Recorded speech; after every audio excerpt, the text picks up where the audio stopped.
Hi అండి. ఎప్పుడూ ఒకేలా కాకుండా కొంచెం వెరైటీగా ఈరోజు చికెన్ కర్రీ చూపించబోతున్నాం.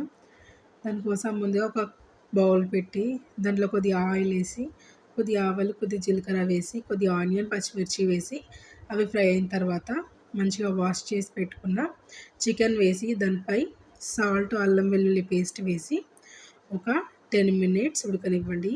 ఇప్పుడు దాంట్లోకి ఒక 3 టేబుల్ స్పూన్ల పెరుగు వేసి ఒక 5 మినిట్స్ మిడిల్ ఫ్లేమ్‌లో ఉంచండి.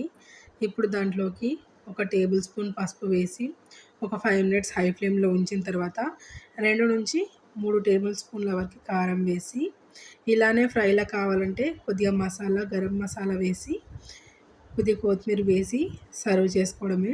లేదు కొద్దిగా గ్రేవీ కావాలనుకుంటే కొద్దిగా వాటర్ వేసి గరం మసాలా, కొత్తిమీర వేసి ఒక 5 మినిట్స్ మిడిల్ ఫ్లేమ్‌లో ఉంచి సర్వ్ చేసుకోవడమే. చాలా బాగుంటుంది. ఒకసారి మీరు ట్రై చేయండి.